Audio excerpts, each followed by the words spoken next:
Welcome to Public Health Matters, the show that addresses public health issues that matter the most to the citizens of Harford County. Real issues, real people, and the information you need to know.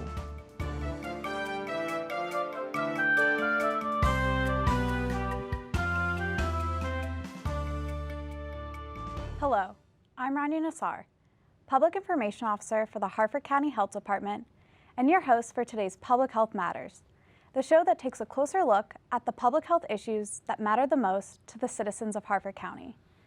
Today's topic for Public Health Matters is occupational health, which is a topic that is often left out of the spotlight.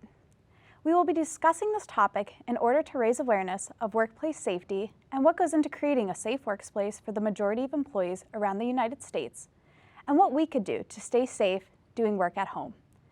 Joining us today is Dr. Frank Sparandero, retired attending physician and part-time teaching faculty at Sinai Community Care, and Dr. Raj Harold, clinic director at MSI Integrative Healthcare. Welcome to our show, and thank you for being with us today. Great to be here. Great. Thank you so much, Rhonda. Thanks. So let's take a few minutes. Do you mind introducing yourselves and just tell us what your connection is with occupational health? Well, thank you, Rhonda, for bringing this topic today for the citizens of Harford County. I think it's a very important topic. Thank you. After finishing medical school and residency in internal medicine, I trained in the Air Force as a flight surgeon, and then obtained a Master of Public Health degree some years later with a specialty in occupational medicine. I have more than 40 years experience involved in prevention and treating of occupational injuries and illnesses, and I've worked with chemical manufacturing, animal care workers, police and law enforcement, and military and civilian pilots, among other occupations. And for 6 years, I was director of the primary care program and occupational medicine at the Kirk Army Clinic at Aberdeen Proving Ground. Wow. Great to be here. Great, thank you. Thank you for your service, too. And Dr. Roshlin, take a few minutes, introduce yourself. Yes, well, one, let me just say I'm so excited to be here talking about public health within the county. Dr. Frank has an extensive background. I'm happy to be sitting on the same panel as this guy, so that's awesome. With myself, with me, my name is Dr. Raj Harold, of course, and I'm the clinic director and owner of Maryland Spine Institute, but we've rebranded to MSI Integrative Healthcare. And my connection with public health is that I actually have a master's in public health with a emphasis on community health education. Okay. So I feel like, typically as a doctor, one of the Latin words with doctor means, to teach. And, as a doctor, you're always teaching the public. You're always doing that. So even though I thought I would be working with, the NIH or somewhere, with a public health background, I'm now working more within the county, and I'm working within my clinic and also with other organizations, just promoting good, and right now, I find a great joy in just working within the county, not just with my patients, but also with many different community organizations, doing back safety workshops and just teaching people how to, just live better while they're working as well. That's great. Thank you, guys. So let's get started in talking about, what is occupational health and safety, and what are some jobs that can be connected to this? Well, it's really a multidisciplinary field. It involves medicine and nursing and psychology and safety and health professionals and public health professionals as well that help us track the data. It's fairly obvious what doctors and nurses and those actually delivering the care do, but psychologists are very much involved. They deal with the stressors on work, both from the work itself and stressors in someone's personal and family life, and how that involves work and how we can reduce those stressors and make work safer and healthier. The safety professionals, like industrial hygienists, look at the job and they analyze those jobs for hazards and risks to the worker. And they come up with ideas about how to redesign the work or spend less time doing the work in a more safe manner, or using personal protective equipment or PPE. And so we rely on all those groups working together as a team, and that includes our chiropractic colleagues as well. Yeah, and also, there's a lot of allied health professionals that also join in the band with public health. The one thing that I like about public health is that many doctors, when they're dealing with individuals, they're more dealing with the individual person, but we need public health professionals within society, because if you take a step back, there's always trends that are happening, and there are always patterns that are happening within certain groups within the community and then within certain areas of the community. And that's why you need public health people, that's why you need clinicians and doctors to really focus in on public health, just so that they can see, okay, well, why is it that this whole group here are dealing with areas or dealing with issues of lung quality diseases, or this group here is dealing with a certain number of lower back conditions, and finding out the root cause of that. Great, thanks. How about OSHA? So what is OSHA? What do they do? How's that connected to what we're talking about today? Yeah, so OSHA basically OSHA basically is like the governing body that basically deals with public health, and basically what they do is they really try to set out the guidelines and the standards to make sure that everybody gets to go into a safe working environment. Like, nobody wants to get up and go to work and think, hey, you know what, this might be the last day, or this might be the day I really hurt myself. So they really kind of help to like set a lot of guidelines, and not just on a federal level. There's also OSHA. So in every state, there's also a state organization that also helps to just make sure that the guidelines are being followed, and to make sure that everyone is going into a safe working environment. In addition to the enforcement of the standards, there's training that's available in education. So the OSHA website is a great place to go for anyone who's interested in learning about work-related problems. There are videos about how to operate equipment, heavy equipment like a crane, for example. There's information about driving a fork truck, and you need a certification. Part of the standards are certain jobs require certifications. Programs about noise, loud noise. What is loud noise, and how much should we tolerate, and what can we do to reduce the noise or protect ourselves, like wearing hearing protection. So the employment rate in Harford County is 64.4%. So why is it important that we're talking about this topic today? Well, it involves a lot of people in Harford County. You know, based on the most recent census back in 2020, there were about, on any given day like today, there were about 126,000 people actually working. Wow. Some of those are part-time workers. Actually, about 15% of all workers are part-time, which we sometimes forget about. And with all those workers every day, that's a great opportunity for injury and illness, but also a great opportunity for prevention. And that's why we have public health programs to deal with those things. Yeah, and one thing I noticed about the employment rate with Harford County is that it's actually higher, according to the latest stat. In, federally, the employment rate was about 60.1 as of, I think, of May of 2022. So the fact that Harford County is about 64, that means that there should be more of an emphasis on occupational health, on health promotion, to ensure that everybody's working in a safe in a safe work environment. Yeah, so it's great we're talking about it today, and we want to make sure that our Harford County residents stay working. Absolutely. So in your opinion, why do you think that occupational health is a topic that, we often, we don't discuss? I mean, especially with, we have over 5,500 employers in Harford County. Why is it something that we really don't talk about? A number of our, of our workers actually are self-employed. So about 6% of our workers are self-employed. Okay. And when you're talking about those 5,500 establishments, and it certainly includes that, we know that for years of research and from our experience that having occupational safety and health programs can help workers reduce injury rates and illnesses. And reducing that reduces costs, certainly through workers' compensation, for example, for an employer. And in any business, you want to control your costs, and that's one very important aspect. Having safer and healthier workers results in happier workers, workers that are more satisfied with their work, that stay on the job longer. And so all of those are benefits for the employer and the worker.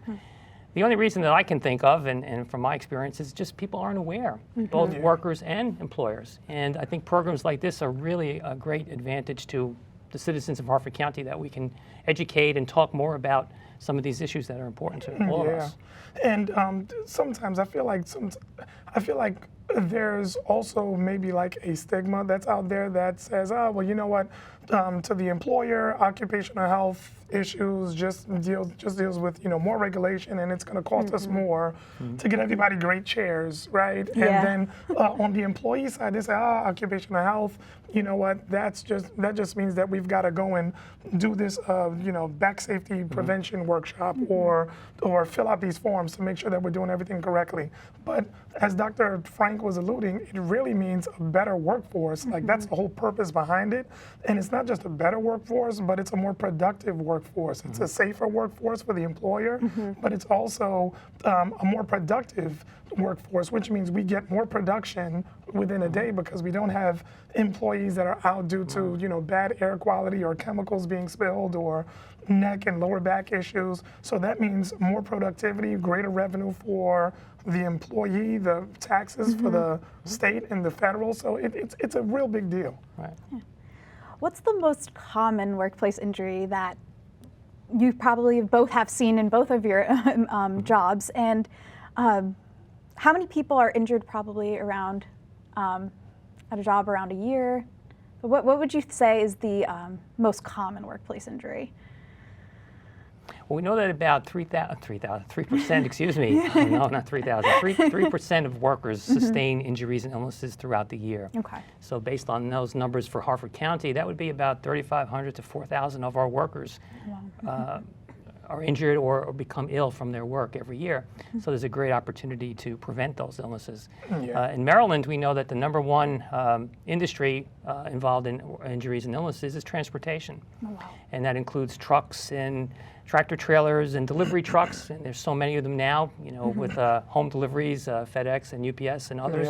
And then just general, you know, construction vehicles that are out there on the road. It's not so much the crashes, it's what the driver has to do. And Dr. Rushline obviously sees a lot of these injuries, lifting and carrying and opening doors and those kinds of things, stepping up on platforms and off those kinds of things.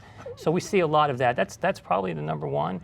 We know that number two is healthcare, nursing and residential care facilities, where again, a lot of lifting and carrying and other exposures that we can go into more depth at a later time. And then finally, it's construction and structural work, and closely related to that are animal processing workers. We have a large poultry industry here in Maryland, and also with seafood and the crab industry. So those are more hand-related injuries, but that's really pretty much what we see right here in Harford County too. And what I tend to see outside of you know, the general, you know, the slips and falls that will happen, and you know, like the car accidents, like Dr. Frank stated, the majority of the patients outside of the, you know, the small, I would say maybe about 20% of my office is probably like the car accidents and the slips and falls, but the majority, the overwhelming majority, especially within the past 2 years during the pandemic, it's been more of just the overuse and the overexertion, right? The overuse injuries, overexertion injuries. So people don't realize that doing the same thing every day, day in and day out, that's causing what we call micro trauma to the body. And that micro trauma, it builds and builds and builds. And if you're not doing anything to offset that trauma or to have a proper, let's say, work-life balance, or at least do something to alleviate some of the pressure and some of the stresses that, let's say, the nurses from bending, the truck drivers from sitting all day, if they're not doing anything to decompress the discs that are always being added with more pressure as they're sitting all day. That's the most pressure that you can put on the disc is with sitting compared to standing. So it just leads to more wear and tear. And before you know it, they wake up one day and it's like, I can't get to work. And that's where the occupational health matters, because it's when you can't get to work, that's when you think about it. But if we can get the public to start thinking of prevention, which is what happens before the trauma comes and what happens before the injury comes, and if we can start having them think more on a preventative level and have a preventative health mindset, that would be awesome. And you'll see injuries and that would be awesome, and you would see so many of the injuries and overexertion conditions that typically happen start to retract and go down. Yeah, and I feel like everywhere I turn, I see an Amazon worker or something. So I can't imagine how many deliveries are happening a day. So it's definitely really important. What can workers do so that if they don't feel safe at their job, what can they do? Or if they feel that their workplace is just not up to code, what are some things that workers could do? Well, they should definitely go to their HR personnel or department. That's the first thing that they should do. Nobody should feel, at least in this country, and I mean, we can talk about the history of the United States and how different, populations have been,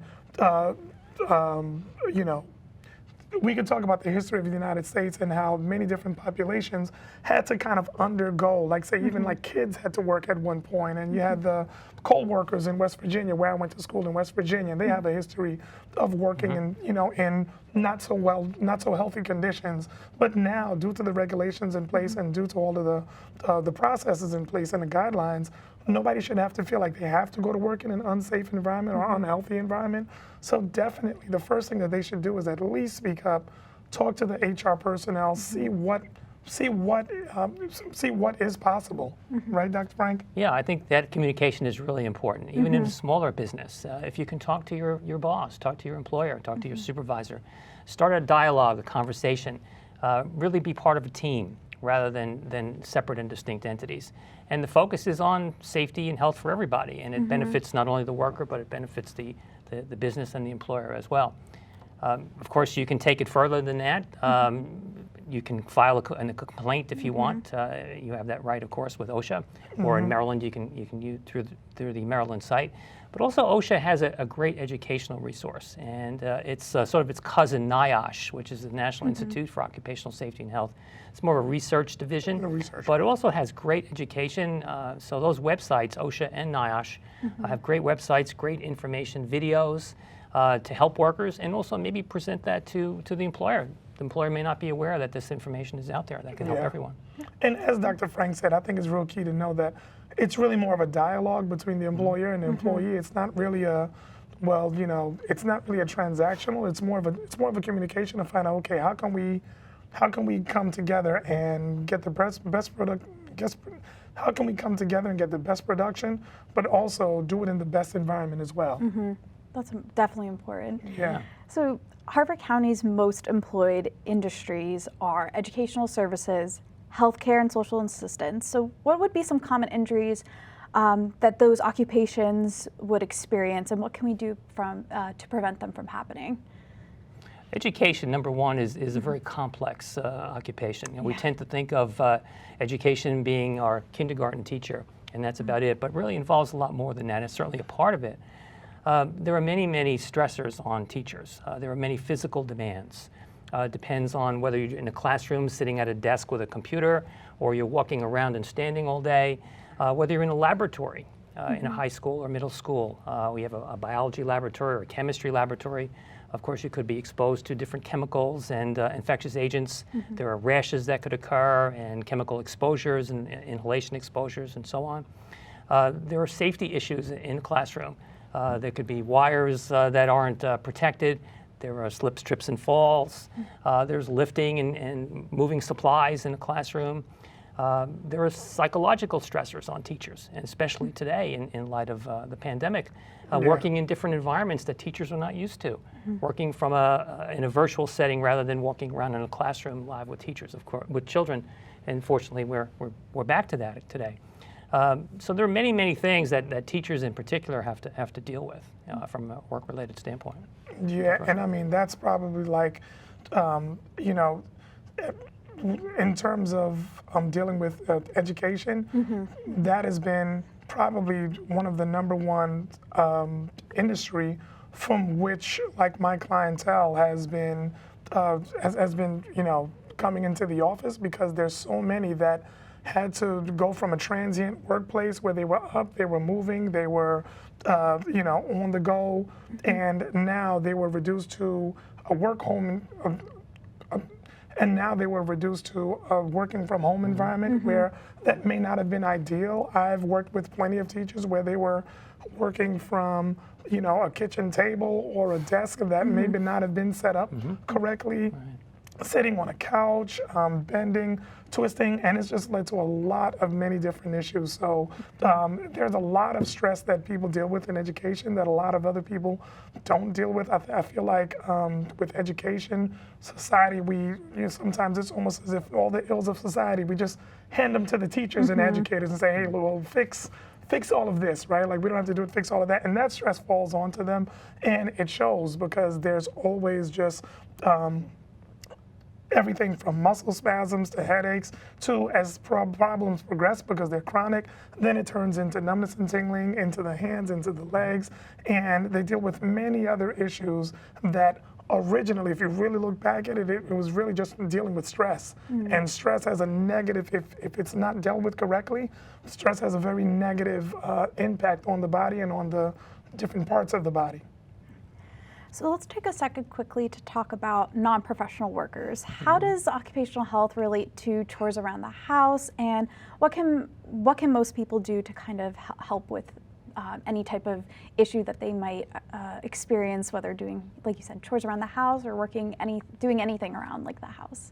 Yeah, and well, this is, if you don't mind, this is a population that is really underlooked because I know that they're not showing up in the employment rate, but they are doing sometimes when I'm talking to patients and they are, whether stay-at-home moms or dads, they're doing just as much, if not more, than a typical person that just might be sitting at a desk, from 9 to 5. And the different stresses that's on that person, whether they're bending, they're twisting, they're lifting, they're doing all these different things, and it adds up over time. So some of the things that they can do, one thing I always instruct people to do is always work and lift from your power zone. That's one of the things in a back safety workshop that I try to educate and tell people about, where the elbows should be nice and close. They shouldn't really be reaching too far forward to pick up anything, or nothing too heavy overhead. Really try to work from a power zone, which means that their elbows are nice and tight and they're at 90 degrees, and whatever they're working with, they're working right in front of them. And just outside of that, using some good support products. If they know that they have to do a lot of heavy lifting, a good structured back support, it's called an LSO, lumbosacral orthotic, that would be great.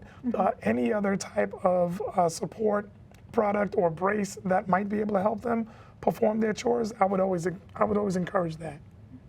To add on to that, I like the concept of a worker athlete. When we tend to think of work as something we have to do to earn some pay, of course we do, but to think about it from the perspective of an athlete, what is an athlete really thinking about? It's about performance. How can I maximize my performance? How can I hit the ball further? How can I get the ball in that hoop, whatever the sport might be? But at the same time, I want to protect myself. I want to be able to go back and play again tomorrow and the day after that, and I want to do it safely. And taking that mindset, using it in the workplace, and the workplace now is the home.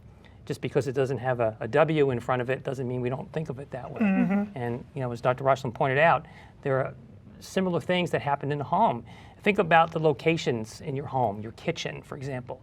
What do you do in your kitchen as you prepare food and you use knives and cutting instruments? You pull things from cabinets, you're reaching, you're bending.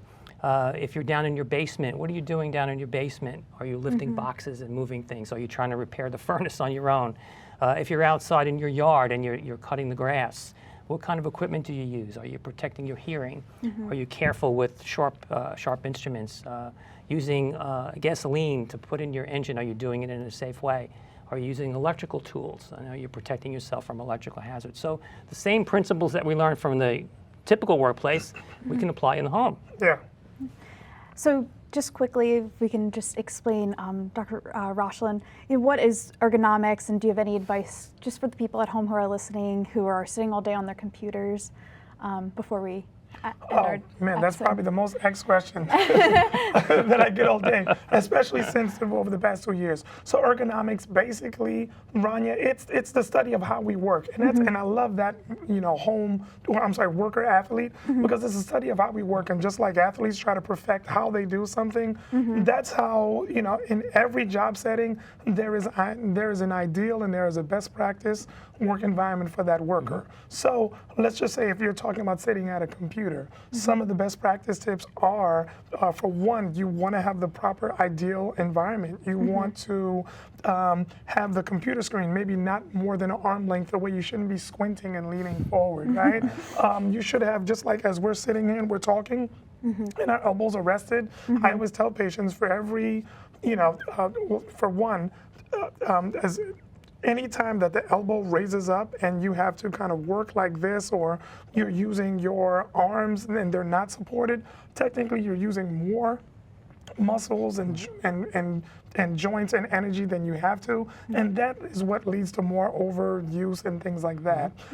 Another thing is making sure that the feet are firmly planted on the ground. Make sure the chair is adjustable, the workspace can be adjustable, and get up and move around. That's probably the best thing that I would tell people to do. Set a timer, at least maybe on the hour. Don't stay still in the same position. Make sure that back is supported with a good chair, or at least some good, even if you can't afford a good chair, that's fine. Just get some good support structures to kind of support your spine, and making sure that you're able to move around throughout the day. Okay, great. Thank you. That was a lot, both. but Yeah, it's a lot, but it's really Yeah. important. Yeah. Well, thank you both so much. That's actually all the time we have for today. I really would like to thank my guests on today's show, Dr. Frank Sparandero and Dr. Raj Harold. If you'd like more information on occupational health, please refer to the resources page after the show. And join us next time for another important health issue that matters the most to the citizens of Harford County.